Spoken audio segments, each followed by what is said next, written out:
3, 2, 1. Okay, we're here for Council Committee of the Whole meeting. We have a number of different reports. It's been a long day already of Zoom meetings. I think our first item is item 1.1, 2020 tax rate 0% scenario, and I'll look to Ms. Whiteway for that report.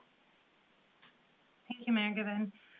So on April 20th, Council directed administration to develop a budget scenario for 2020, considering a 0% tax increase. So we're bringing this report back and recommending that committee receive it for information. So the 2020 budget was approved to include a 1.25% tax base increase over 2019. However, we've created a 0% tax increase scenario in light of the current situation. So to achieve a 0% tax increase, we would have to look at increasing revenues by approximately 1.5 million, decreasing expenses by 1.5 million, or of course a combination of both. Administration has reviewed the 2020 budget and is recommending to decrease the budgeted transfer to the Financial Stabilization Reserve from 1.56 million to 250,000, as well as reduce travel and training costs by 250,000 across all city departments. As of March 31st, the Financial Stabilization Reserve is at 17.3 million. However, this does include already the budgeted transfer of 1.56 million. So it would be reduced to 16 million in a 0% tax scenario. As per the policy 346, our reserve policy, the Financial Stabilization Reserve does have a recommended balance of approximately 5% of annual operating budget requirements up to a maximum of 2 months.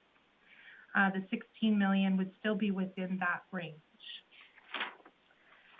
There's some alternatives as well available. The same could be achieved, so the same 0% could be achieved with a 1.25% tax base increase, reduced by a one-time rebate for COVID-19, or of course the 1.25% tax base increase could proceed as originally planned. So just in conclusion, 0% tax base increase over 2019 is achievable for the city, with the balance in the Financial Stabilization Reserve impacted by 1.3 million, and reduced spending on training and travel for the city of 250,000. Thank you. Okay, thanks, Danielle.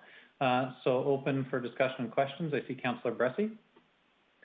Great, thank you, Mayor Given. If I may, I've got two questions. One is, can you just tell me between the 0% and the 1.25% scenario, our tax levy changes by about 1.5 million, but how is that split up between residential and non-residential? Okay, so the approximate difference between the two, and I'll have Scott here just in case, but him and I discussed this before. So we're around 814,000 for residential and 640,000 for non-residential. There's just going to be a bit of a rounding difference.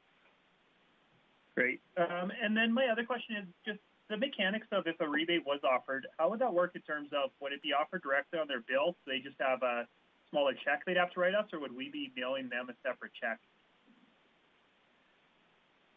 So what we've been able to do, and Scott can speak more to this as well, but it would be a rebate line right on their tax bill. Great, thank you. I'm looking forward to discussion, but that's the only questions I've got for me at this point. Okay, thanks, Councillor Bressie. So I'll just give everybody a heads up. My internet's really acting up. You guys have frozen up a couple of times during that response. And so if I go unresponsive, you'll know what it is. I'm not quite sure how we'll handle that, but it seems to clear up every now and then. I did see Councillor Blackburn's hand, though. Thank you, Mayor Given. I hope this is a simple question. What would it look like on an average person's tax bill to see either the rebate or the reduction in terms of the amount of money that they would save. Swayway or Scott? Yeah, I'll have to get Scott to speak on this one. Thank you, Mayor Given. So on a 0% tax increase, we have to factor in the education portion as well. So with a 0% tax increase, of course, the municipal portion wouldn't change. There would be a savings of $55 that we're estimating in regards for the education portion. The rebate, if you're talking about what we would add to the bill to reduce from the 1.25 to get down to 0 on a 1.25 rebate, is $55 minus 18. So that would be approximately $30. So over the course of a year, it's not a very significant amount. So we would be doing this more for the perspective of the symbolism of trying to do something for folks as a result of the challenges of COVID-19. Be my observation. Yeah, I see the director. I think that would be up for council to give the motivation. We've given the tool to do this.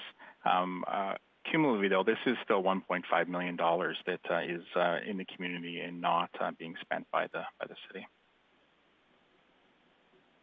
Yeah, Councillor Palat.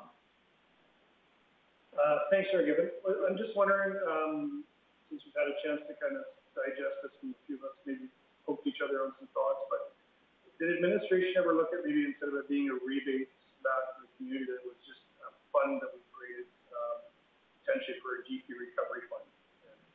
And did something like that, would allocate funding from that instead of it just going back to people? I just wonder if administration poked that around at all. Director Bork. We have looked at a number of options. This was one of the proposals. As you'll see as we get to the capital discussion, we also have we're proposing $500,000 for an economic recovery fund.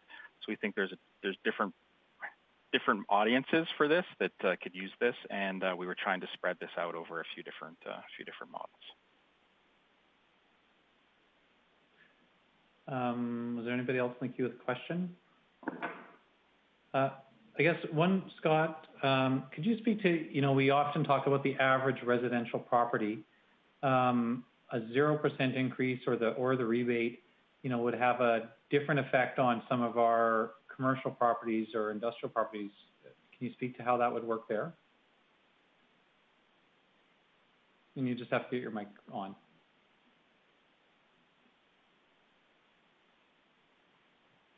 The rebate portion would be the same across essentially all properties across the tax base. So it'd be, if we're talking a 1.25% rebate, it would be 1.25% across the municipal portion of their tax bill. So of course, the higher the assessment, commercial properties pay a much higher tax rate than residential.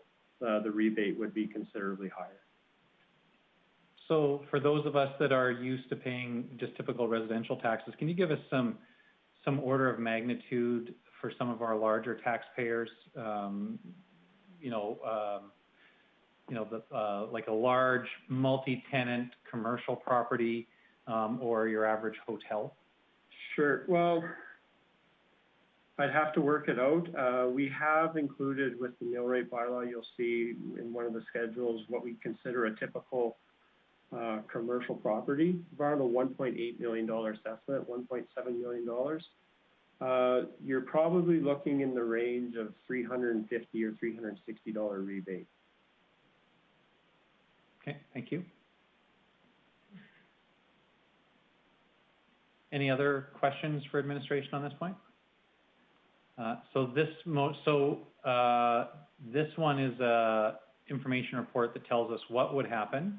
The second report is so what do we do about that? Is that right, Danielle? Correct. It's just for information purposes only.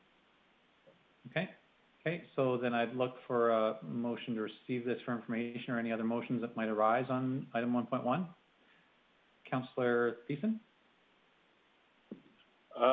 Seeing as it's only information, I really appreciate the work that the administration put into this, but I would move that council receive it for information. Okay, thanks, Councillor Thiessen.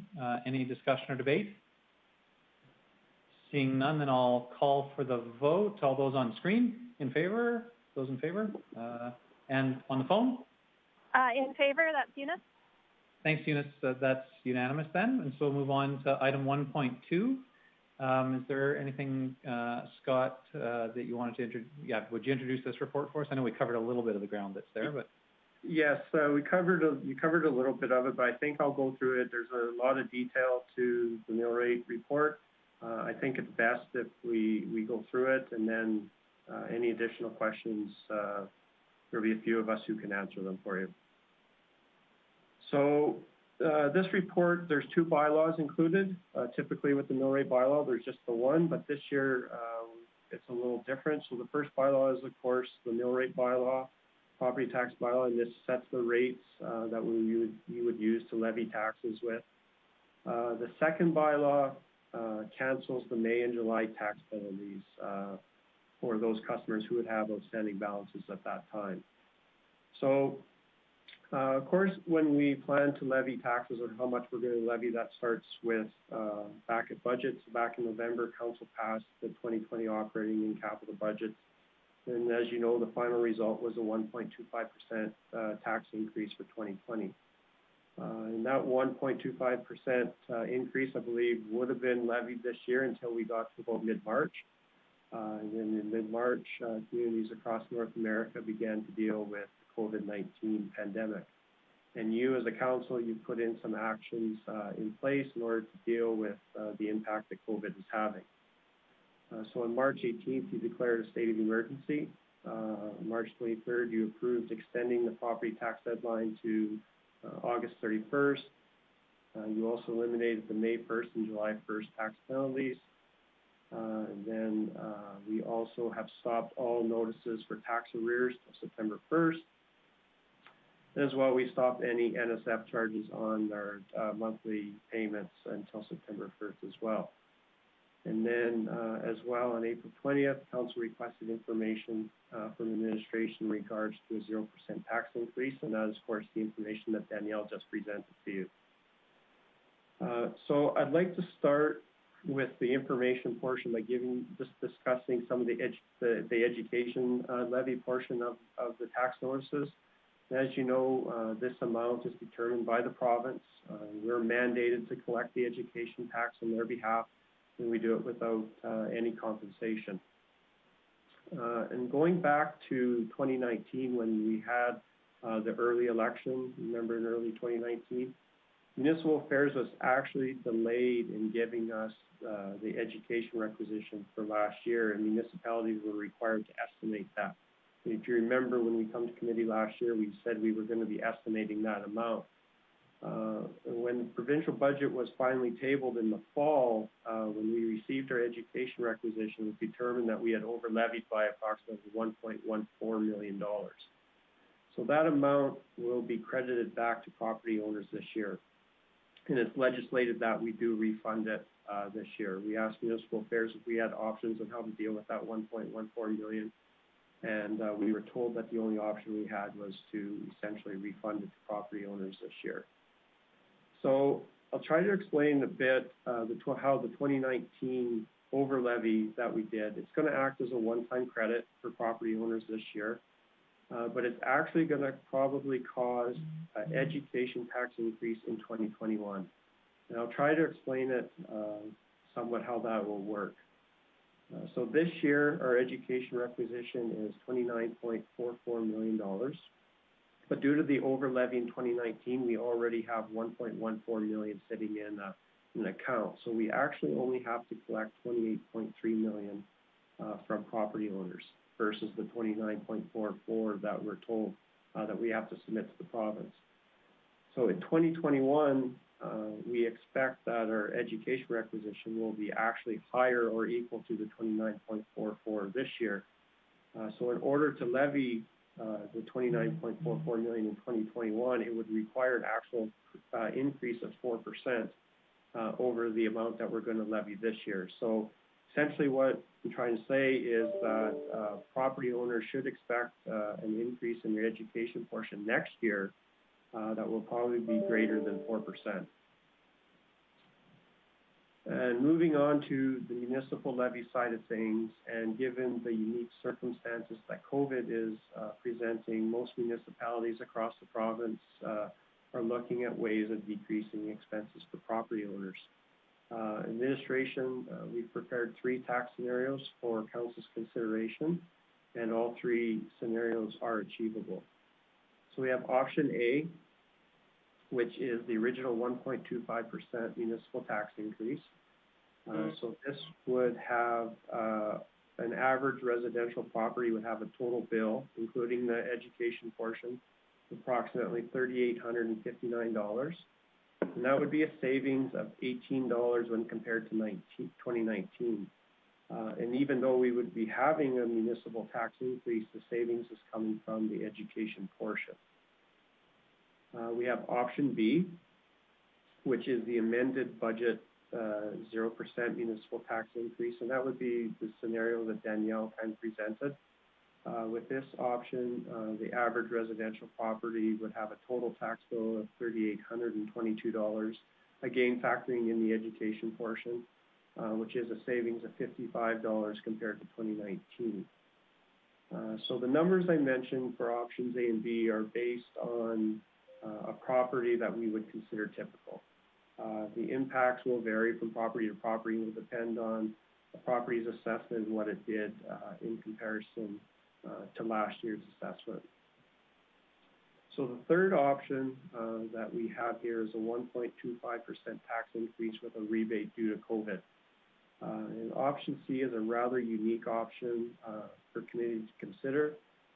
Essentially what we would do is administration would levy the 1.25% tax increase that was approved, and council could add a rebate percentage amount of their choosing using section 347 of the MGA. And as you know, it presented, we've talked about section 347 at committee before, and that allows council to cancel or refund all or part of the tax. I think it needs to be mentioned that any rebate that's provided to property owners would only be on the municipal portion of the tax, and it would be one-time funding. So the important part with this option is that an actual or an additional motion would have to be made and passed by council in order for a rebate to be put in place. And as was talked about with Danielle's presentation, the cost of a 1.25% rebate is approximately $1.5 million. So bylaw C-1420, which is the mill rate bylaw, that sets your tax rates for each assessment class. Is of course attached to this presentation for the report. And in regards to what administration is recommending, we're recommending option C. So that would be the 1.25% tax increase with a rebate due to COVID. This year, property taxes will generate approximately 57.5% of the revenue required to operate the city. And property tax notices are scheduled, or we're thinking of notices going out in late May or the first week of June. Typically, when we send the tax notices, there's an additional pamphlet that goes out with budget information on how property taxes are used to deliver services. And as council had passed the motion in a previous meeting, taxes will be due on August 31st. So with the August 31st deadline, there will be a penalty on any outstanding amount on September 1st of 6%. The other bylaw that's included with this is bylaw C-1423. I haven't spoken a lot about it. There's not a lot to this bylaw, but it is effective only for 2020. So this bylaw cancels the May and July penalty for property owners who would have had or would have taxes outstanding at that time. And it sets September 1st as the only penalty date after March 16th for the 2020 year. After December 31st, the previous bylaw would go back into place. And for 2021 would carry forward with the penalty dates. The cancellation of the May and July penalty, the city would lose approximately $900,000 of revenue this year. So just in closing, besides the bylaws that have been attached, we've also included sample properties in Schedule B that go through the 1.25 and the 0% scenarios for your average residential and non-res property. Schedule C, you'll see the graphs that shows the impact on the entire base if the 1.25 or 0% scenario is implemented. And I think that is about it. I think I've covered pretty much everything. I'm sure there's many questions, and I'll try to answer what I can, and if I can't, I'm sure Director Bork or Team Manager Galante or Danielle, our CFO, will be happy to help along. Great. Thanks, Scott. I appreciate things have been changing really rapidly in your world with announcements from the province, and I appreciate your department doing all this work. I saw Councillor Blackburn. Thank you, Mayor Given. Scott, thank you. It's a comprehensive report and a lot of information to absorb all at once. So I apologize if I missed this, if you've already covered it, but could you just highlight the advantages that administration sees in option C over option B? Essentially, the end results total tax bill, we believe, would be very similar, maybe, a few pennies or $1 or so. But what option C does, option B, you're cutting from your budget. You have, and that essentially you're either removing some amount or you're increasing revenue, but I'm assuming we'll be removing an expense. And Danielle might be able to add a little more after this, but you're decreasing your budget.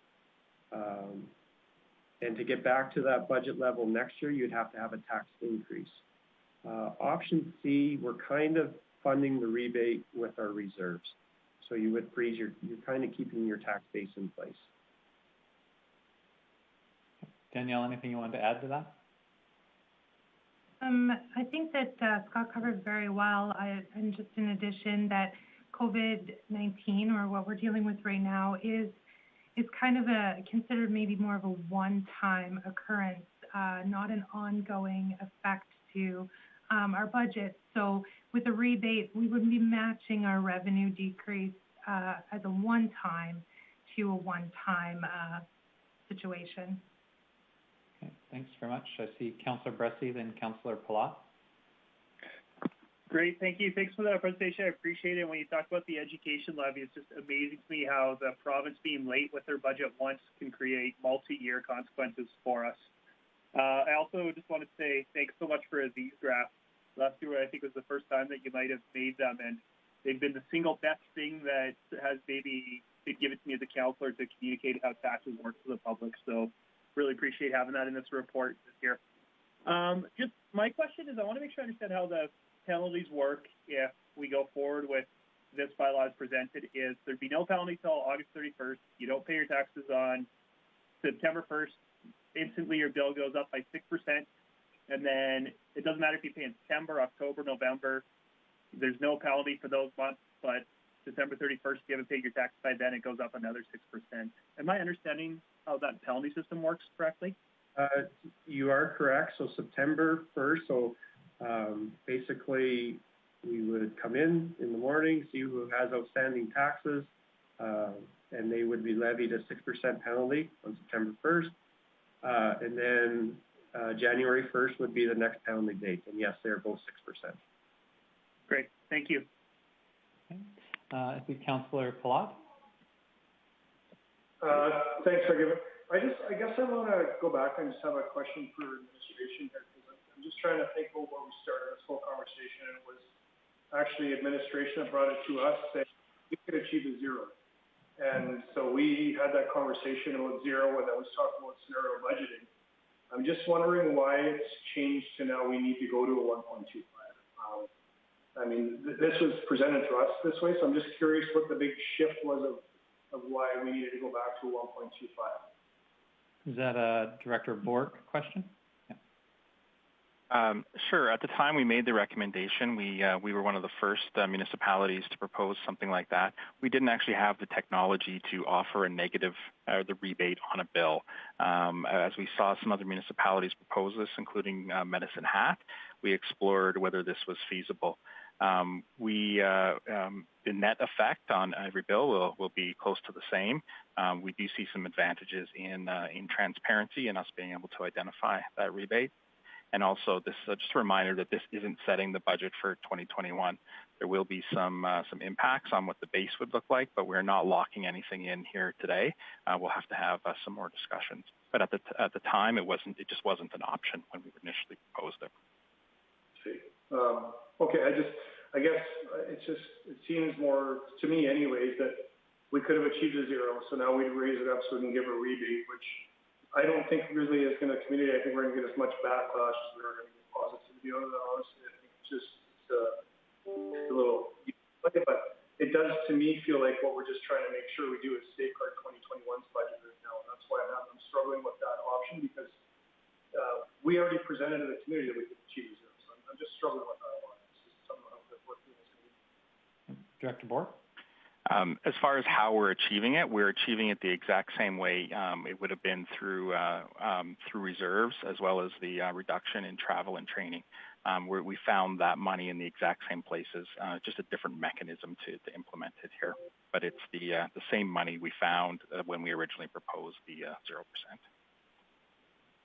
Okay, thanks, Director Bork. Councillor Clayton. Thanks, Mayor Given. Question for Director Bork.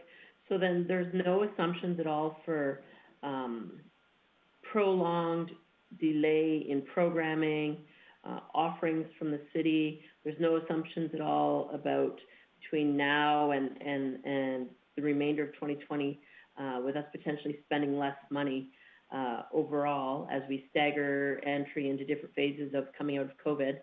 There's no assumptions at all for expenditures in this calculation?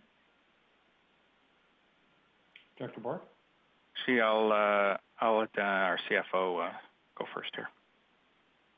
Thank you. So when we did do our forecasting, earlier when we presented the operating variances, you will have noted that it was quite close to break even, and that was considering all the lost revenue that the city is currently faced with, and yes, net with some of the cost-saving measures that have been put in place.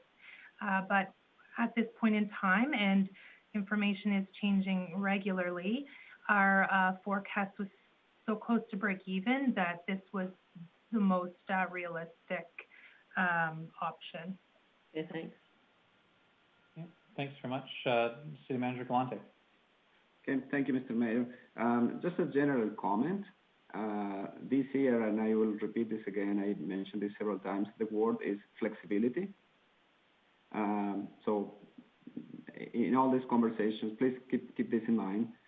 There may be adjustments as we go through the year, both on the expense side and on the revenue side, depending the reopening plan, when we can bring staff back into the different facilities, but also any unexpected expenses associated with the response. So just a word of caution about flexibility in general. Thank you. Okay, thanks, Mr. Galante. I see Councillor O'Toole. Mayor Given, I'd like to make a motion if there's no more discussion. I didn't see anybody else in the queue. Sure, Councillor O'Toole. I'd like to go with the recommendation that I move the Council Committee of the Whole select option C, which is the rebate version, and recommend Council give 3 readings to that option of Property Tax Bylaw C-1420, and the rebate would be the 1.25% as bring it down to a 0% increase. Okay, thanks. Is that clear? Thanks, Councillor O'Toole. That motion's in order. Councillor Pressy. Great. Thank you, Mayor Given. I appreciate the motion, but I can't support it. And for me, it's just this rebate. It just rings hollow with me. There's a couple problems with it.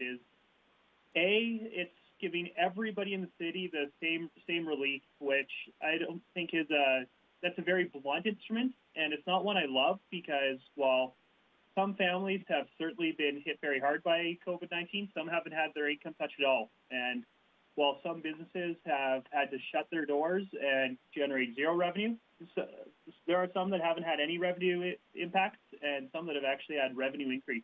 So for me, I don't love the idea of that our substantial relief and recovery efforts are going to be going with a blunt tool that gives everybody the equal relief. And the other problem with me is, I think as was alluded to by Councillor Blackburn earlier, it's largely symbolic to me. $38 for an average household doesn't really substantively move the needle. And $350 for the average commercial person doesn't really substantively move the needle. So if we're going to be levying the 1.25%, then let's put that money to where it won't be a symbolic action. Let's put the money into recovery efforts, such as some of the things the Chamber has suggested. Let's put it into recovery efforts that will be substantive and actually will substantially move the needle for some people.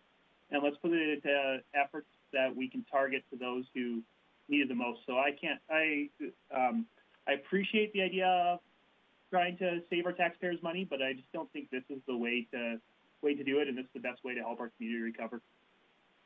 Okay, thanks, Councillor Bressie. Any other discussion or debate? Councillor Thiessen? Okay, I see a lineup, and then Blackburn, and then Clayton. Thank you very much, Mayor Given. So last week I was 0% after going over the report. I appreciated seeing all the numbers, and I think I was riding back up to 1.25, and now I'm in the middle again. I really like what Dylan just suggested, to putting the increase to a recovery relief and efforts. So here's my concerns, and right now I'm about 60-40, and 60 leaning towards supporting the motion. There is a desire of council to want to achieve a 0%. I don't know if that's the wisest move upon further consideration. And people in our town are hurting. 0% is nice because it's that little bit of relief. My one concern is when we levy the taxes, if council isn't able to do anything at the next budget with administration's hard work and effort to bring down the taxes even more, which we may not even be able to based off of the economic situation globally, then those same taxpayers who got the $50 off could be having a $300 increase that they won't remember in a year. So I do like the idea of a rebate. Dylan, you brought me up to 40% and down to 60. So I look forward to hearing the rest of the conversation so I can sort of figure out how I'm going to vote when it comes down to it. Thank you. Okay. Add Councillor Blackburn and then Councillor Clayton. Thank you, Mayor Given. So it sounds to me like Councillor Bressie is more in favor of option A, which is to go with our original 1.25% increase. And I was being a little bit facetious when I talked about the idea that, well, it's only a small impact on each individual taxpayer. But I also take Director Bork's comment that it is a $1.5 million saving across the city, which is a good thing. So I guess what I want to argue is that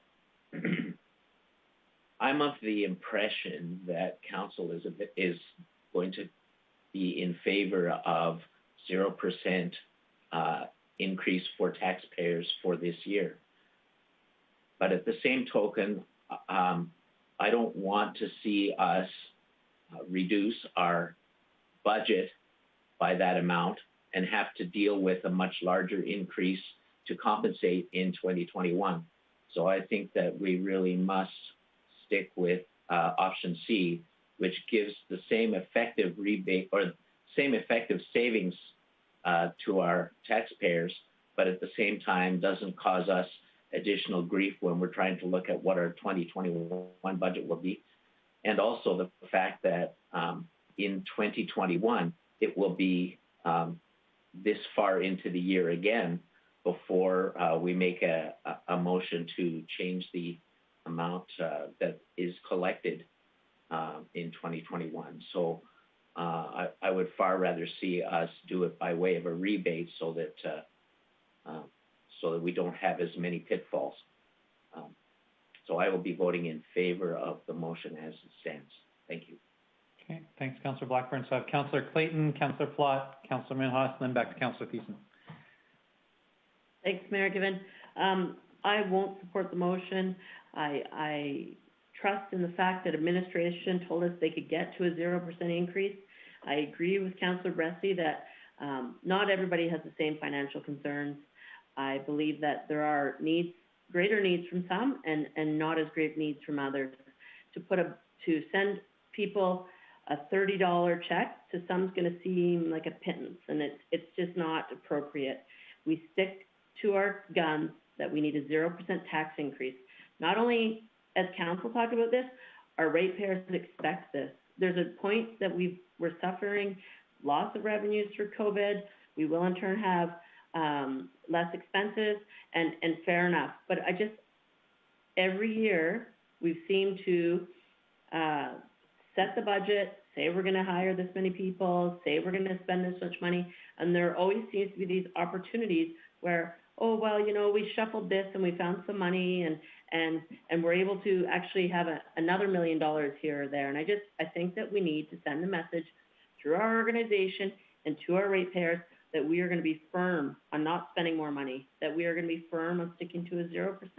And next year will be tough decisions. It is tough decisions every year when you're spending other people's money. And right now, I think it's only fair to spend 0%, no increases of other people's money. Thanks. Yeah, Councillor Plott. Thanks, Mayor Given. For me, I can't support this motion at all. I think the rebate idea is just gimmicky, bad. I have a tough time with it in every direction. And I want to kind of go back to this conversation was brought up by administration saying we could achieve a 0%. We discussed the 0%. The media picked up on the 0%. They think this is happening. And now we're coming back to say, hey, we could do 1.25 or we could go give you a rebate back. Guys, it's bad. I mean, it's achievable and it's doable. As far as 2021, I don't want to talk about 2021's budget right now. We're talking about 2021's budget in May. This is not normal. I appreciate COVID's done the difference, but I'm here to maybe put the light on the other side of this. I know our city thinks we need to find a way to spend more money and get our increased budgets and find a way to say we're 3.5% to 4.5% next year. Could you imagine that conversation outside of this room? The arrogance of hearing that from a business of every single level in our community right now. They're bleeding. They're starving. Homeowners are struggling, and we're talking about how we need to raise our taxes in May for 2021 and buffer 2021, you guys. It's horrible. I'm embarrassed that we're having this conversation, knowing what's going on in the community and all the think about every Zoom call you've been on. Is there a lot of optimism and people just wanting to spend money? And we're trying to safeguard a budget for next year. That's what this is about, and it saddens me. So I can't support it. I would, if it does have to go to a gimmicky motion, please make it put towards something than just giving it to businesses. $200 for my restaurant, I'd rather you put $1.5 million in the recovery fund to help the whole city. $50 to me for my house, help the not-for-profits and agencies that need it. But regardless of that, I don't support it because I think there's better ways. If we wanted to talk about something like that, we also have money in reserves, and this is the time to be talking about how we could use reserves. And this is the time to help ratepayers and create strategies. So I can't support this, Kevin. Sorry, I think it's a 0% or nothing for me. Okay, thanks, Councillor Plott. There's a queue there. I think I was going to go to Councillor Minhas next, and then Councillor Thiessen. But I'll just say, jump in to say I'll support the motion. A couple of points. First, I heard administration say that there are, the net impact right now between costs, increased costs and lost revenue, and accounting for savings is kind of a break-even-ish. But I also heard the city manager say that at this time, we need to maintain some flexibility so that we can respond. We don't yet know what we're going to need to do to respond to this over the course of the next 6 months, 18 months, and we need to be keep some powder dry to do that. A couple of speakers have made the point that providing the credit is a pittance or a small amount that would be almost insulting. It has the same net impact as a 0% reduction. So going down to 0%, the net benefit is exactly the same. So if the credit is a pittance and an insult, then going down to a 0% increase is a pittance and an insult as well. So I'm not quite sure that I follow the logic there. The net benefit is exactly the same for taxpayers in 2020. So I think we have a chance to respond quickly in 2020, and I think that's worthwhile. I think we are going to need to have a lot of discussions in our 2021 budget discussion about what the state of the community looks like going forward, and what actions we might need to take, and what budget will be required to do those actions. But that is actually a discussion for this fall. I support the motion as it's on the floor. Councillor Minhas. Thank you, Mayor Will-Given. I will support this motion, and I can tell you the reason. I was 200% with the motion A that was taken to 0%, but going through this over the weekend, I was 50-50, 60-40, 80. But on the end, I came out with the idea like even this is a small amount break to the taxpayer in the city, to the household, but it's a very good thing, but we don't know, lots of unknown yet. And even I was thinking that maybe September 30th, like August 31st, we're going to tell the tax to hold on, tell not to pay. If situation doesn't occur better, we'll be talking the recovery, but if it goes worse, we may have to go to December, who knows. Then with same token, we're trying to, costing us city $900 million to waive the penalties. So I think it's wise to go with the C that will give some break, and we have to look after the people in city too, but we can give one break and then next year, next 6 months, we can't do anything. That's not right either. And it's ongoing problem right now till we know the future. If we know in 3 months this COVID-19 going to go away, then we can just, I agree, but I support the C option strongly, and I encourage to other councillors to support it this time, and let's move on and see what saving we can do next 3 months to 6 months. Thank you. Okay. Thanks, Councillor Minhas. Councillor Pearson. Thank you very much, Mayor Given. Just listening to this conversation, it becomes apparent and appropriate that I say that really, in reality, we're debating Ralph bucks versus recovery bucks. In that, I also want to respond to some of the comments made. 0% isn't a carryover. It's a one-time rebate that we're just stocking up from reserves, as was stated earlier in this meeting. Also, talking about budget in May is perfectly normal from my 6 years of experience on council. We don't maybe directly talk about budget, but we're talking about things to add to budget. We forward things to budget. We give our opinion on what we want next year's budget to be like. May is a normal time. May, June is a normal time to enter and start to engage in these. And there is a lot of unknowns. I'm not 100% certain. Actually, the more I listen to this conversation, the more I feel a bit more galvanized that a 1.25 isn't a bad idea. It just depends on how we apply it. I really like Dylan's idea about putting it towards a recovery. And I also like the idea about spreading it out amongst the tax base. With my history with Ralph bucks, I remember what I did with that check. I spent it on beer and food and partying.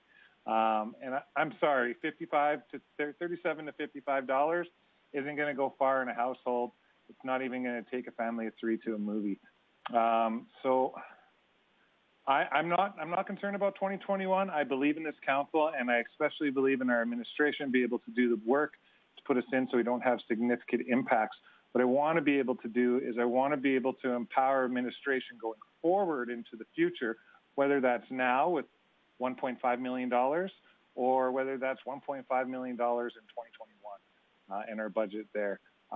There's too many unknowns with this COVID, and I just think there's good news stories in the 1.25, whether we apply the rebate or whether we apply the tax right now.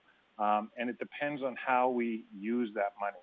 So the good news story is everybody gets a bit of a break this year. You might have a bigger tax bill in 2021, because they're not going to remember the rebates in 2021, and they're just going to see that it went up. I'm pretty confident on that. Or we take the 1.5 million and we apply it to the things like what the chamber sent forward to us, or any other potential projects that can help with the recovery, help with the economy, and help people getting back to work. So I guess I'm still on the fence here. Ralph bucks, recovery bucks, I'm not quite sure, but 1.25 is where I'm sitting. Thanks. Okay, thanks, Councillor Payton. Councillor Blackburn.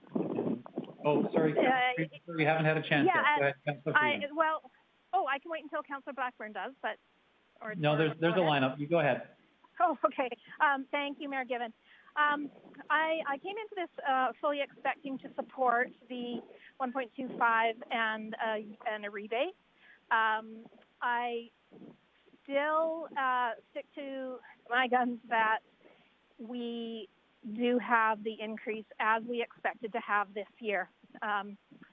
The administration, in my experience, in my couple of years on council, has continually met the expectation and the demands that we've made in terms of, bringing down expenses. And in fact, they have come forward with this and saying, you know what, we could do this year. So I have faith in this administration that going forward, should we, continue with the 1.25 this year, even though we could achieve zero, that next year they're coming forward, honestly, with the reductions that they could make. And so I'm not concerned that, if we let this increase go this year, that they're, give an inch, take a mile. I don't think that's going to happen.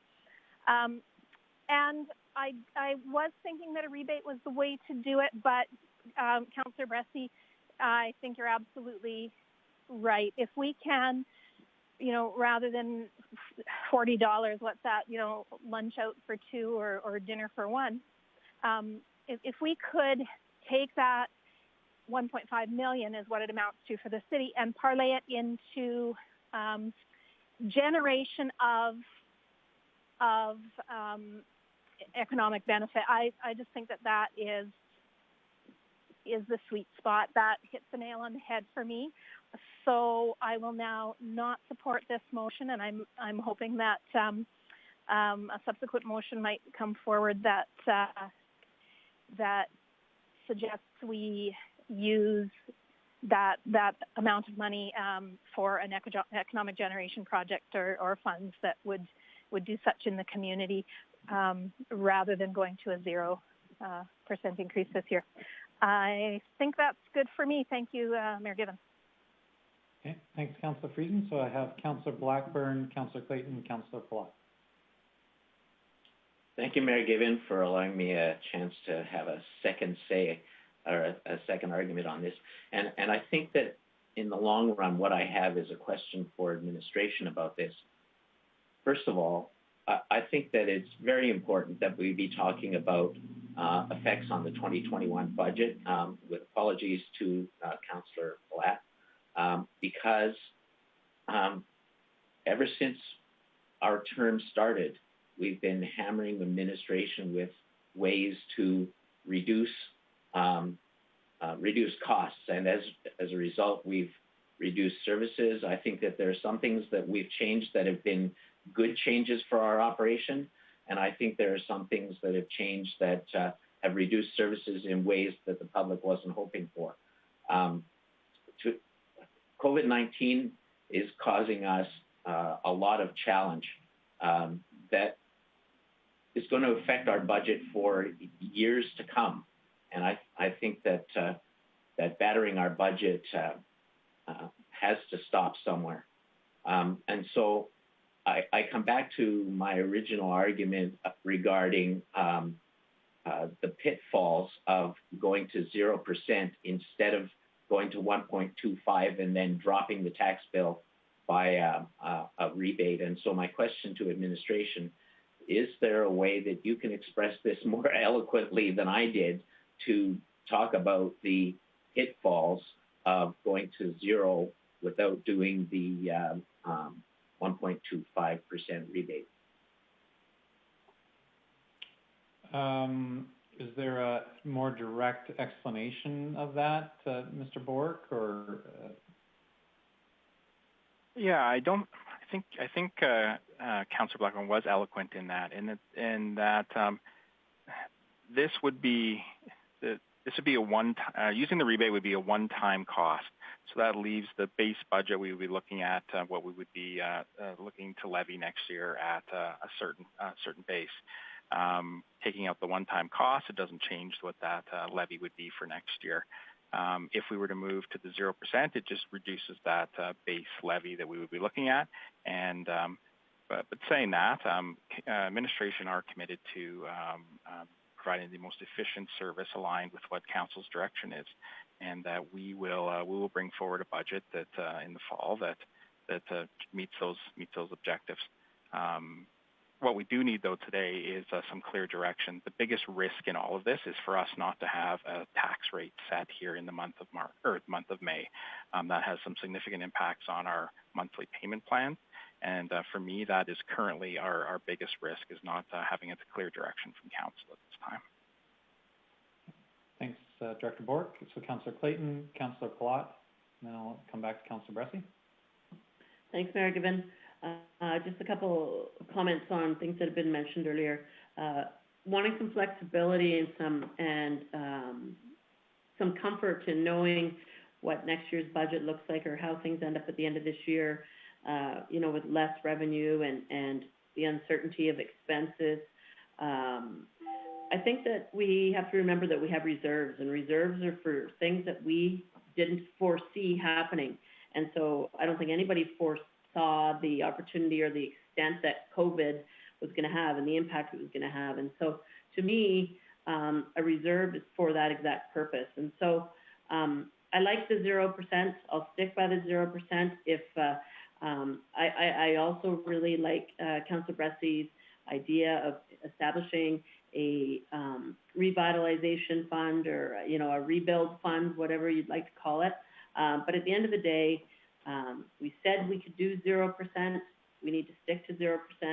And if the uncertainty and the flexibility is needed, we have reserves for that. So, thank you. Okay. Thanks, Councillor Clayton. Councillor Palat. Thanks for giving us a couple similar ones to Councillor Clayton, because I guess in my head I'm writing down when we keep hearing this word flexibility, what that looks like for all of our customers, which means they're probably reusing their savings accounts right now, they're deferring mortgages, they're finding ways to change their spending habits. And so I'm going to keep coming back to why it's so important for us to hold a zero. And when you want flexibility, to what Councillor Clayton said, we have reserves. We have the ability to borrow money. We have the ability to actually look at our organization. Maybe we have to make changes at the same things that homeowners are making right now that don't want to, have to. And I think the organization has to be flexible in looking at those things as well. So I do want to push back on what flexibility might mean looking like a little bit for other people as well. I still can't support anything but a zero, but I sure hope you guys, if you're going to move this, that it gets defeated and somebody amends it so that we're putting $1.5 million to a GP recovery fund or GP recovery strategy that can help not-for-profit organizations, businesses. Maybe we can even help fund community futures. But given the $1.5 million back, it's not a good use. Not a good use. Okay, thanks, Councillor Palat. Councillor Bressie. Great. Just something I want to highlight is this morning so talking about tax relief, I know that I often get talked to, as we all do, I often get my ears chewed off about tax relief. But when people are saying that as a resident, they're meaning to give me hundreds of dollars off. As a business, they're saying give me thousands of dollars off. They're not saying give me $40 or $350 off. And the group that I need to take the most seriously to talk to, the external group I need to take the most seriously to take advice on what's best for our local economy is the Chamber of Commerce. And they reviewed a letter from the Chamber of Commerce talking specifically about economic recovery. And something I'd highlight is I don't see giving tax relief to every property in that letter. What I do see is the very first line says reduce or waive fees. And when we asked Director Glavin at a very high level about how much money would that cost to meet the first line of that chamber, he said it would be at a high level about $1.5 million, which also happens to be the amount of money we're talking about in this rebate right now. And so for me, that right there highlights why this is the way to go, given that rebate. Let's directly help people. Let's more targeted help people if we're going to do it. I really agree with Councillor Plott saying we need to look at our spending habits, and I suggest that we need to think carefully about how we spend this money. I don't know if I support a 0% either, but I definitely don't support this rebate. Okay, thanks, Councillor Bressie. I don't think I see anybody else in the queue. I'll come back to Councillor O'Toole to close. I'll just, for those that are in support of having additional funds available to be able to provide enhancements in support to the community, I think that's a great idea. I would be supportive of that as well. I think it's possible to do both because as some of the councillors have identified, we do have reserves. And if council thought it was important enough to support our not-for-profit agencies or some specific types of businesses or to reduce certain types of fees, then fine. That's something I absolutely could get behind. I would note that our revised capital plan, administration's recommending an additional $500,000. So there's already, accounted for another $500,000 of targeted support. If council wanted to think about how to do targeted support, I think that that's a worthwhile discussion and something that we can do at any time by funding it out of reserves. And I think it's very important to provide some broad-based support to the community. This is an additional $1.5 million that will immediately be out into the community. Sure, it won't be a big check to go and buy yourself a new trampoline with, but it is money that will not be taken out of people's pockets, will be left in their pockets, and will be out circulating in the local economy. Some of the best lessons out of the financial meltdown of sort of 2008, sort of the post-mortem on it was that they should have acted quicker and in a way that would worried less about trying to target things.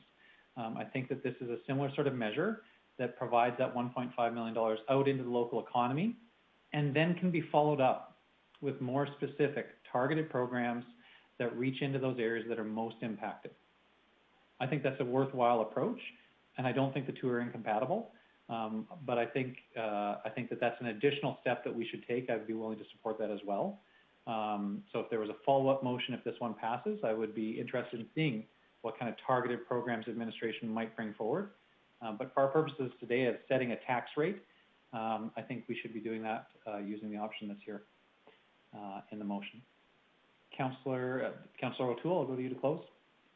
Well, thank you very much, Mayor Given, and I do appreciate your comments here just recently. And those of you that are going to support this, I do appreciate that. I think it's a good motion, and I honestly feel that at the end of the day, when this hits the news, that if this passes, there'll be some comfort in the community that, oh, my taxes aren't going up. Now, saying that, there's a lot of changes going on. We hear updates from provincial government and federal government, and there's all kinds of grants. And I think that the province is really helping out the community. The province itself as a whole, the federal government, they're working on things. They're making people be able to survive and make their mortgage payments. And I think this is a good show of Grande Prairie support to reduce the taxes. And you're absolutely correct. I remember going through budget a couple of years ago that our reserves are down. We need to put more money in there. And now there's a possibility that we can take some more money out of those reserves and support on an individual basis or a process where we can use administration's advice and the chambers. And with that, if you're not supporting, I don't think I'm going to convince you, but if you're on the fence, I would really like you to come on my side of the fence. Thank you very much, Mayor Given. Thanks, Councillor O'Toole. So we'll call for the vote on Councillor O'Toole's motion. All those in favor? I see 1, 2, 3, 4, 5. Councillor Friesen? Nay. Nay, okay. And opposed then? See 4 opposed then. So that motion does pass. Are there any other motions arising? Councillor Bressie. Thank you. I also, we also have some business concerning the tax penalty bylaw, and want to go off script a little bit and try something that's not the administrative recommendation, and I'm certainly open to friendly amendments. Somebody think of a better way to wordsmith this, but the motion I'm going to make is that committee directs administration to bring to council a mechanism to allow taxpayers the ability to enter into a tax repayment plan lasting until December 31st, 2020, with interest rates that reflect the city's cost of borrowing. Again, bring back to us mechanisms to let taxpayers the ability to enter into a tax repayment plan lasting until December 31st, with interest that reflects the city's cost of borrowing. And just to speak to this, I really appreciate that we gave people a few extra months to pay their taxes. That was the right thing to do, and I think that's going to be a significant help to many of them. I still think there'll be people out there that come August 31st, they're not going to be able to pay their taxes. And I don't like the idea of they just instantly get a 6% penalty. I also think that as we want to talk about significant help we can give to people, I think significant help is a business owner or a family that's drowning in high interest debt right now, or somebody who's considering having cash out investments that just took a huge hit in the market to pay their tax bills. If we can give them a low interest way to get through another couple months, if they could pay us last so they can pay off their credit cards first, I think that's very helpful to us. So I'd like to see if there's options we can have to give people a few extra months where we're not carrying the cost of that anymore, where we're passing our costs over to them. But I know that that's a model that has been used by other municipalities, including our neighbors right around us. The county have let their ratepayers enter into a repayment plan, and I'd like to see what's possible there. I see a Councillor Platt, but I also saw Scott who may have a comment or some advice on this. Scott? Yeah, if I can, Mayor Given. What we can do in something like that is, my understanding of what Councillor Bressie wants to do is ensure taxes are paid by the end of the year, but allow people to make, our property owners to make payments, if I understand that correctly. What we can do is we can sign, and we have already planned this, if people want to sign up on our monthly installment payment plan, we can do that. We plan on being very flexible in that regard. If they want to put the full amount over 6 months, we'll be willing to do that. If they want to prepay some, and then spread the remainder of the balance out over the rest of the year, we'll be open to that. We'll be pretty flexible in our monthly installment payment plan. So I guess my question then would be, I really appreciate hearing that flexibility, but for me, my main concern is with the penalty, what happens to them in terms of penalties, in terms of we're borrowing on our line of credit at prime minus 2.5, and I don't want to see us charging a penalty more than our cost of borrowing. So what happens with the penalties if they enter into that repayment plan? I can't really comment on what it costs us, and it depends on how many people enroll in it, and there may be an advantage that they stay on it into 2021 and help with our monthly cash flow going forward. So it depends on the volume or the numbers that would sign up and take advantage of that.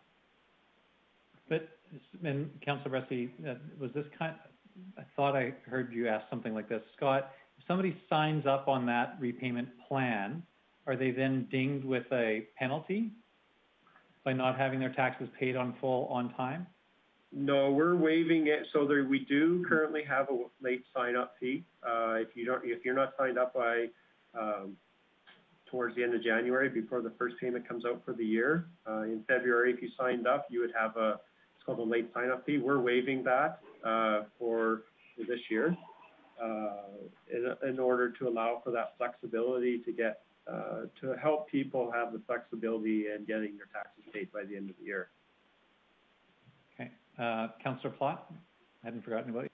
No worries, thanks. I think what I was really appreciating what Councillor Bressie was putting out on this, because I do think the penalties are high, but I just want to ask maybe Scott, is it 6% in penalties every quarter? I appreciate we can put them on a payment plan and we can do that, but penalties every 90 days? So our penalty schedule is, you want this year or a typical year? Just a normal year. So a normal year, when taxes are due June 30th, it's complicated, but I'll try to go through it. There would be a penalty July 1st, then another penalty September 1st. That rounds out the year. The following year, those same taxes that are outstanding, you would have a penalty January 1st, May 1st, and then September 1st. So, okay, so if a bill for $1,000 went an entire year, what would they have paid in penalties then? And interest? I'd have to, it's 6%, it'd be 6%, so $60 per penalty. Per penalty, so then there's 4 penalties. So yeah, so that'd be 240. So, this is why I want to support what Councillor Bresty is saying here. I think pouring our money at crime is really dangerous. I realize we could do that, but I don't think we need to go out and be the lowest lending sharks out there just because we can get money low. But I would certainly support something in that 6 to 8% range on a duration of maybe 1 to 3 years and something. This will be messy, but I think this is something the city's going to have to deal with. And I think we're going to have to deal with it more than we might realize on the commercial side. And I know homeowners might struggle, but there's massive buildings sitting out there vacant right now. Depending on the depth of some of these property owners, they may just start deferring it and not be in a position to pay. So I do think we should be looking at a program like this. So I really, really respect and want to thank Councillor Bresson for bringing this up, because I think it's something we should address, because it's probably part of our recovery plan. Okay, thanks, Councillor Platt. So I just really want to clarify my understanding, because I'm a bit confused now. So Scott, somebody hasn't paid their property taxes yet in 2020. They come in on August 30th, and they say, I'm not going to be able to pay my 2020 taxes yet. And you would say to them, and they would say, but I'm willing to can we set up some kind of arrangement? What would you say to them, and what would be the cost of that arrangement? Like, would they get, yeah. So our plan in the initial discussions when the COVID thing started, we knew this was going to be, or we felt it was going to be an issue. And this is where we started talking about the monthly payment plan and using that. So essentially what we would do, or what we typically, I'll back up. What we typically would do in a normal year, people would come in, I can't pay my taxes by the end of the year. We would say, okay, prepay the first 6 months. Let's use June 30th as the deadline. And there's a late sign-up fee. It's 1.25%, I think, a month. So it'd be February, March, April, May, and June. They would pay that. And then the payments, they would make the equal payments for the rest of the year for the remaining 6 months. So essentially what we would be losing is the penalty revenue. But what we had previously with the late sign-up fee, that covered it. If we waive the late sign-up fee, then yes, we are losing that revenue, or that is kind of equal to, similar to the penalty amount. If we leave the late sign-up fee in place, we're kind of recovering some of that cost. So just to be clear, because I kind of think, I think I'm understanding you say that if somebody showed up on August 30th and asked for some ability to pay over time, you would sign them up on the monthly payments. And would there be a cost to them for that service? Like, would you charge them a penalty? Say, oh, well, you didn't have it all to us by the 31st, so therefore you get an additional 6% on top. Our original plan with the COVID situation was no. However, if council wishes, we can implement something.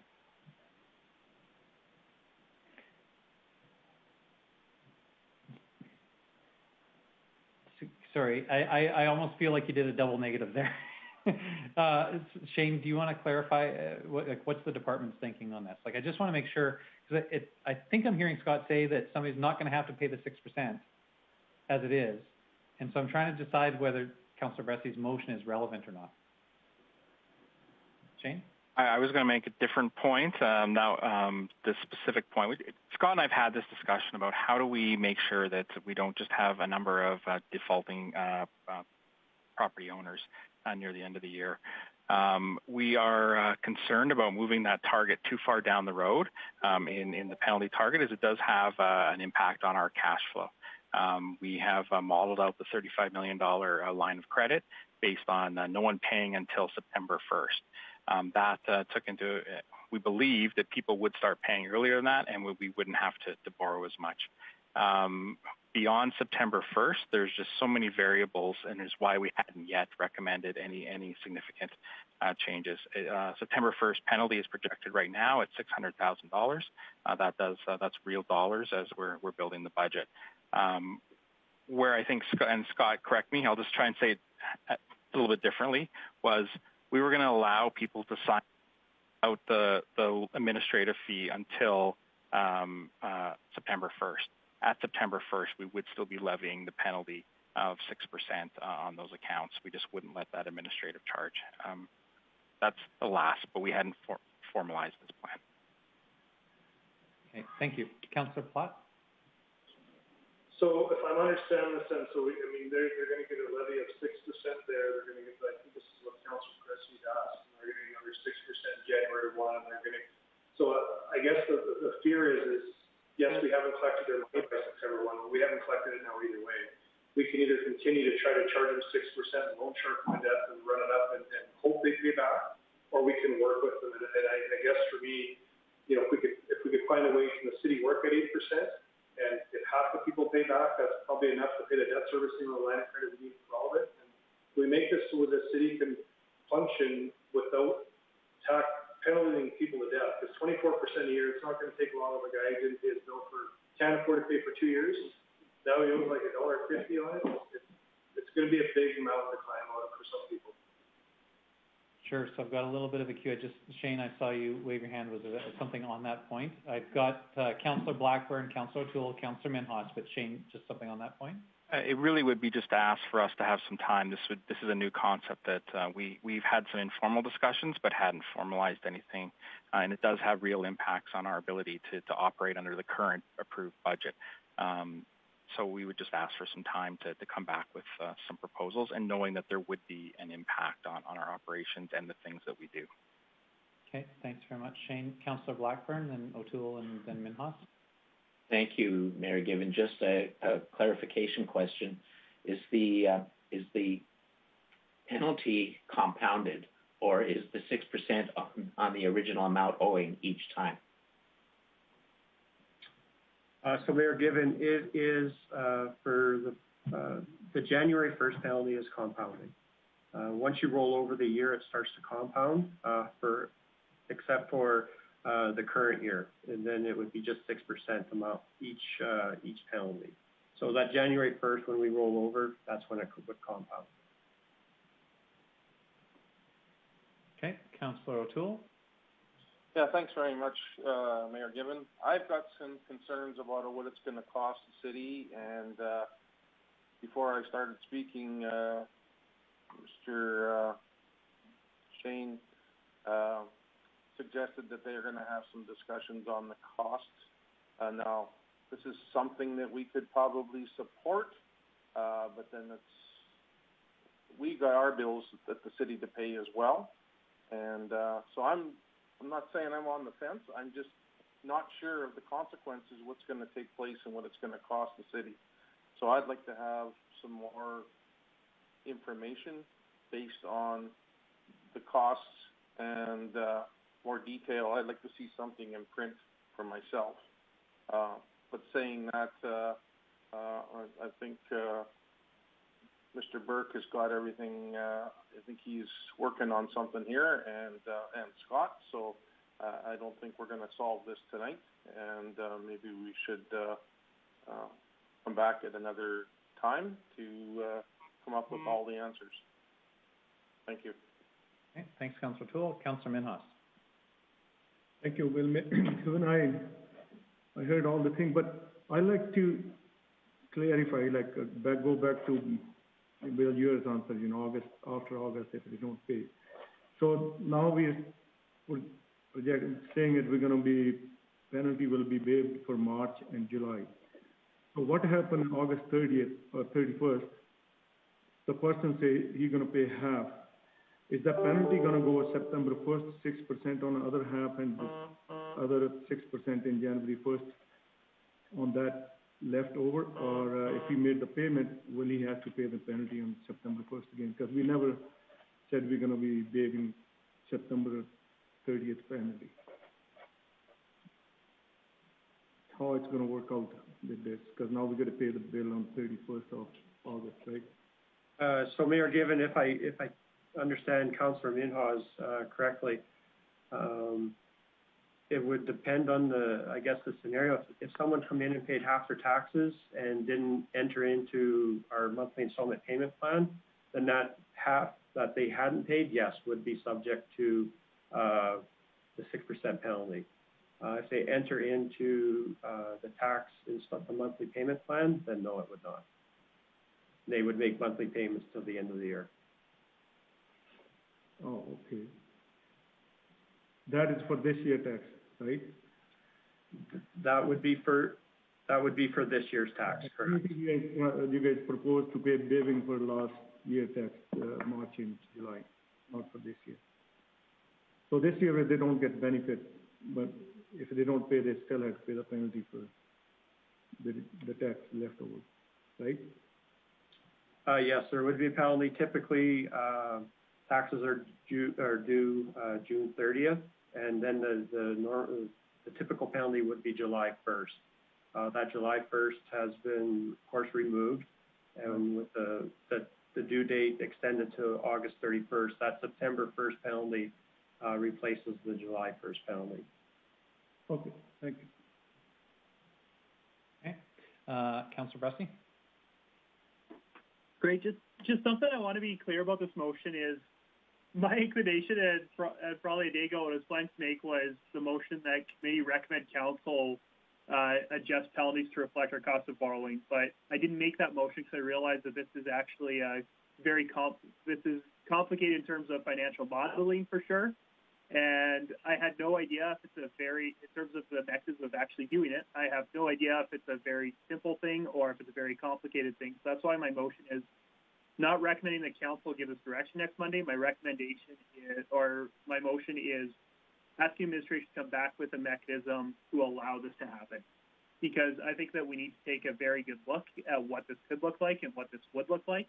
And if we do pass this motion that comes to us, then that doesn't mean that we have to implement that mechanism. But I think that we at least owe it to our taxpayers to be taking a good look at this and having administration at least present us the option of doing this. So I just want to be clear about what this motion is today. It's saying, hey, bring us back an option to do this, not saying, hey, go and do this. Sure. Thanks, Councillor Bressy. I just want to make sure, Director Bork or Scott, in terms of timelines, are we under the gun with respect to this for timelines in the same way we are with the property tax bylaw? We would have to probably get on this right away because once notices go out, I guess people may or want to sign up on the monthly installment payment plan. And we need to know if there will be a fee associated with that. So it would need to be clear, administration's recommendation would be that whatever council chooses to do, we would have to, would be best served to make sure that that's clear on the property tax notices when they're sent. Mayor, it wouldn't have to be necessarily on the property tax notice unless we wanted to communicate that. Our main concern is when people come in to pay their taxes or they phone us to discuss payment options, we can provide them with the most up-to-date information.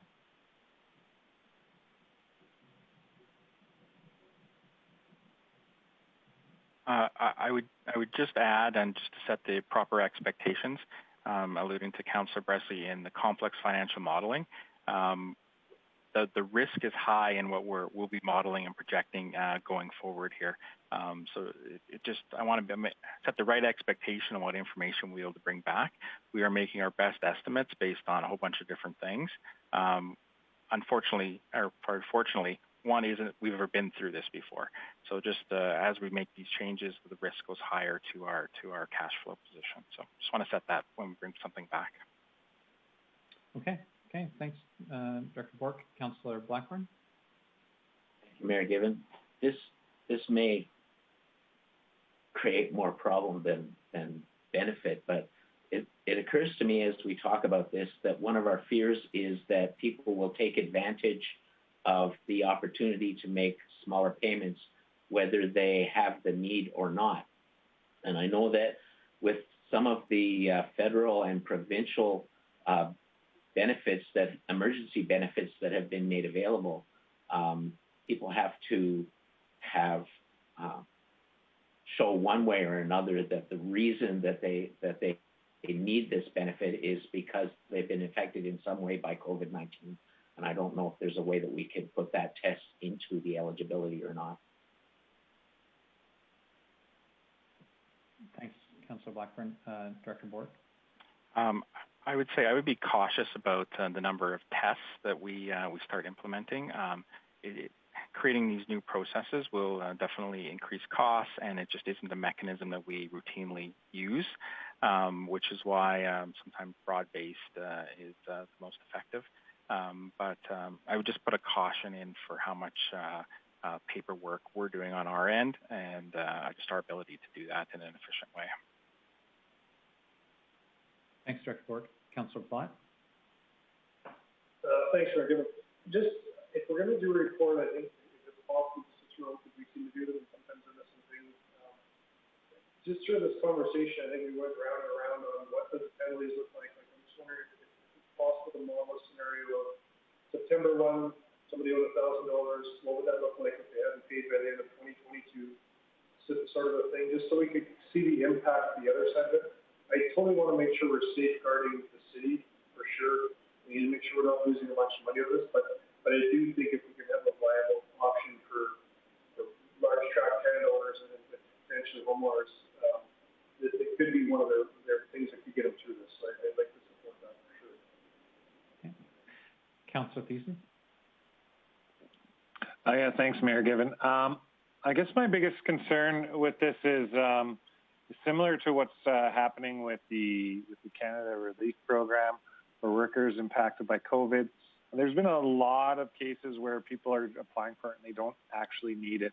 And so when it gets brought up that the concern, as Councillor Blackburn said so eloquently earlier, that people may take advantage of it, I fully expect people to take advantage of it. And that's not in the best interest of the city.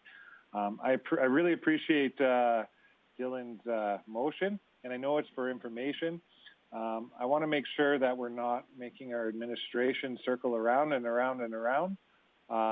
They are already circling around a lot of wagons and trying to create solutions and also follow our directions. So as intrigued as I am by the concept and as much as I'd like to applaud Councillor Bressie, I don't know if I can support the motion as it stands, just based off of what I've heard around the table, and especially with the hesitations that I'm hearing from administration as well. So thanks for bringing it up, Dylan, but I'm not sure I'm all in for this one.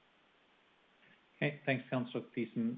So we'll go then finally to Councillor Bressie to close.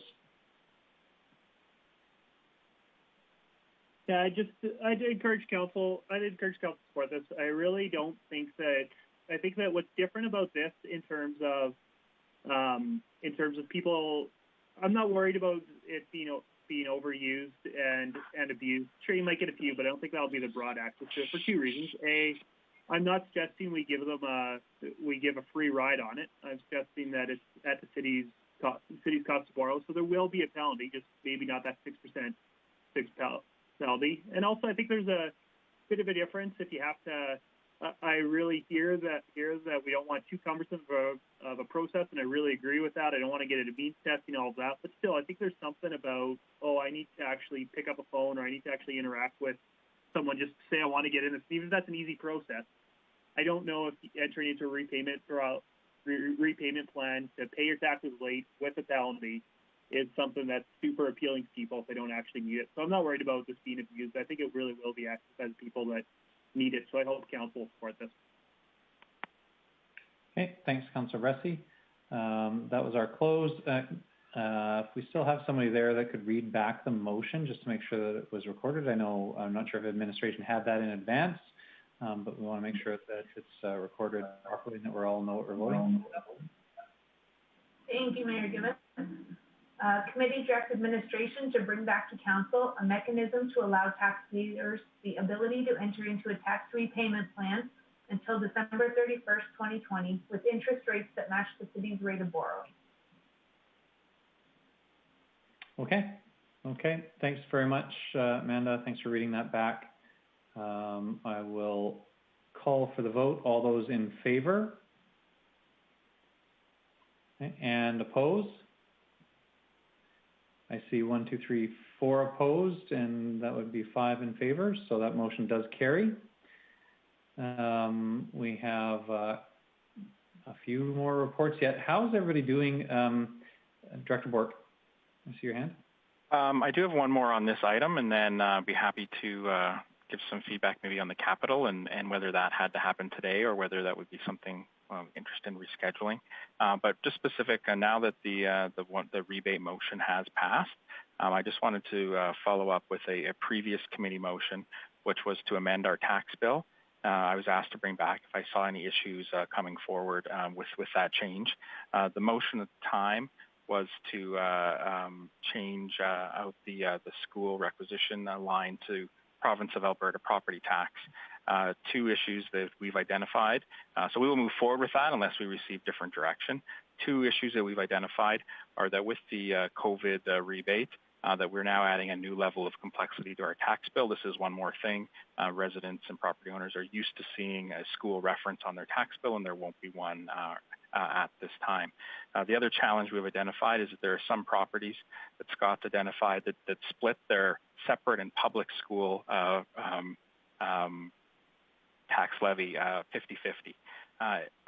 As going forward, as the motion as worded, there would be 2 lines on their bill, both saying Province of Alberta property tax, and I just think it will raise the number of questions that we get from property owners of why we've billed them twice for the exact same amount.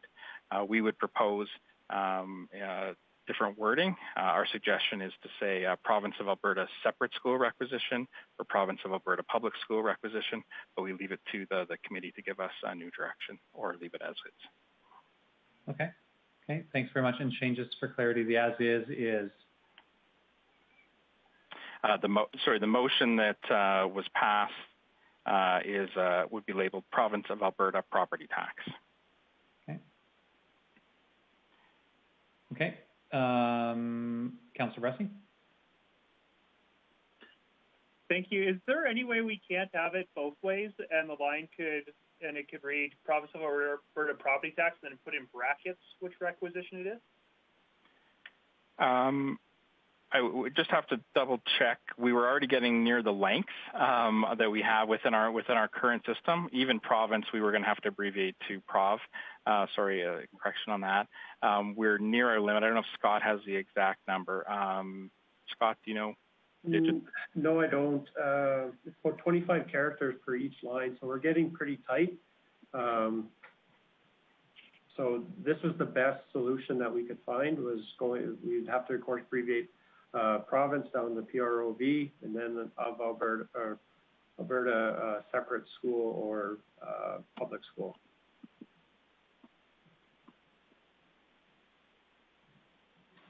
So we have a motion that has been passed previously. The complication administration has identified is that it would show in those situations, it would show Province of Alberta property tax twice in those limited number of properties where they split. The administration has a recommendation to sort of find a middle ground that would identify that money goes to the Province of Alberta, but providing greater clarity that it is for separate school boards or for public school boards. If we want to take administration's middle of the road approach, we need a motion to do that. If we don't make any motions, then administration will just follow through with what we had passed previously. there anybody that wishes to make any motions on this? Councillor O'Toole? You just have to get your mic, Councillor O'Toole. Your lips are moving quite a bit, but I can't hear anything. It's been a long day. Lots of things are not moving right now.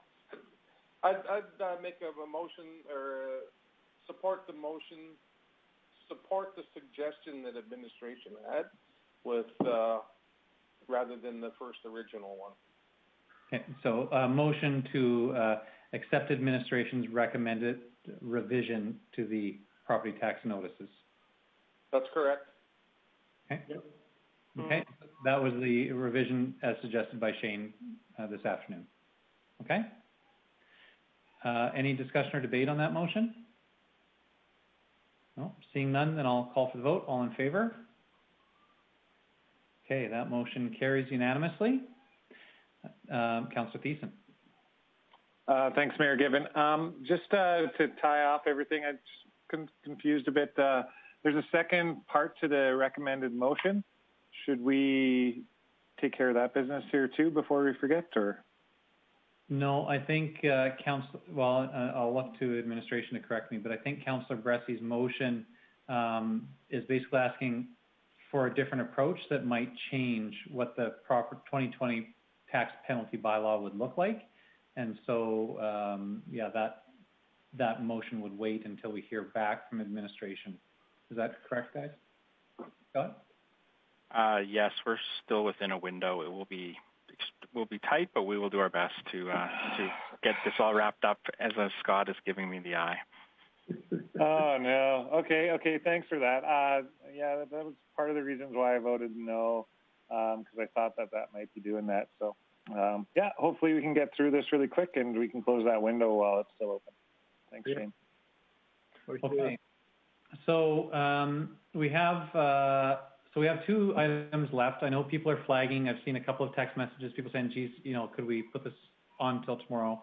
I think Lori is on the phone with purchasing, or she was.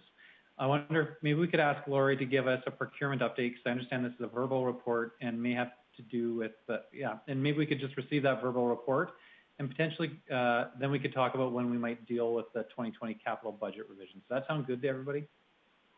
Yeah, we can get it. Because we may have more discussion on the capital revisions. So Lori, why don't you take it away? Appreciate your patience. Go ahead. Thank you, Mayor Given, and good afternoon, everyone. I will provide a very brief update on some of the changes we have made to our procurement process and to share just a few of the efficiencies that we have created since the delegation of authority was transferred by Council back in May of 2018. Hard to believe it's already been 2 years. Just as a refresher, the trade agreements do require that we publicly advertise on Alberta Purchasing Inspection any competitive bids that have a value above $75,000 for goods and services and $200,000 for construction. Previously, the time to award, which includes the amount of time that a bid is on the market through to the execution of the contract, had a duration of 8 to 10 weeks on average. By standardizing our bid documents, moving to an online bidding system, and the implementation of a digital contract platform, we are currently experiencing a time to award of 4 to 5 weeks. So quite a reduction that we've seen so far. In addition to the reduction in the time to award in our normal or current process, we have also created a rapid bidding model that further reduces the time to award to 3 weeks for competitive bids that are price-based, so that would be a tender for infrastructure projects, and 4 weeks for bids that include evaluative criteria. So that would be similar to a request for proposal. This rapid bidding module or model would be used on a temporary basis and would require engagement with the bidding community to be successful. We would want to ensure that they are ready to enter into a rapid bidding model to make it work. We could deploy this model for the projects associated with any of the stimulus funding that we may receive this year to expedite the process. But just to be clear, this is a temporary process that we would put in place for times such as this that we're going through with the COVID-19. We also have another process that we've developed, which is for bid requirements that fall under the threshold. We have been using an invitational bid process. These requests for bids are only issued and awarded to vendors within our region. That's just a brief update that I wanted to share with you all today, and I'm happy to take any questions. Okay, thanks very much, Lori. Appreciate that you kind of have the short stick being at the end of a long day. Any questions for Lori? Councillor Plott? Thanks, Mayor Gibbon. Hey, just Lori, a question that I've been asked from several engineers just since this happened about shovel-ready projects and some of the things, and it kind of alludes to your 75,000 and 250,000 requirements, is can we break out projects?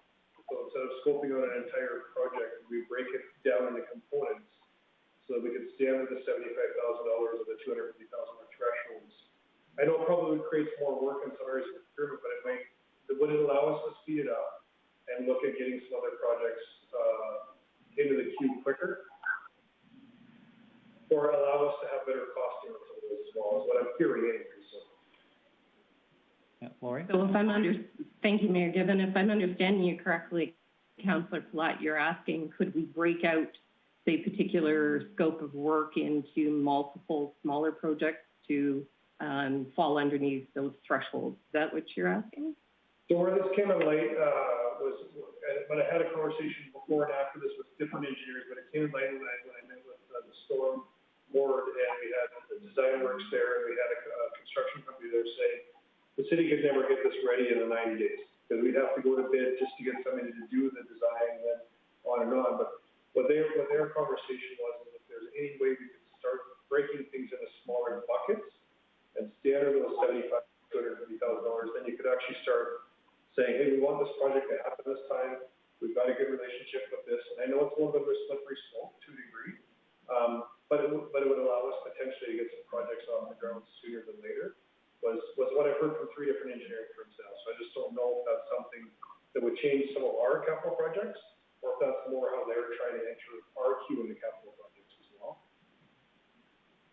Okay, I understand what you're looking for. Thank you, Mayor Gibbon. So unfortunately, that does fall within the trade agreement legal requirements, where that would be seen as deliberately splitting out a project to avoid going through the actual public competitive process. So we would not be allowed to do something like that.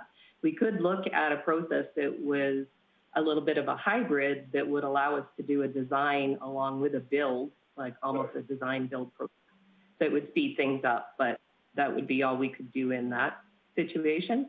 We also want to make sure that we do achieve all of the processes that we have in place to make sure that we get a scope that's clear and concise and reduce the amount of change orders in the back end too. Okay. Thank you. Okay. Director Borg? I just wanted to thank Lori. I asked her to come to today's meeting as we were planning to have a mid-year capital discussion, with some of the motivation being getting projects quickly out the door.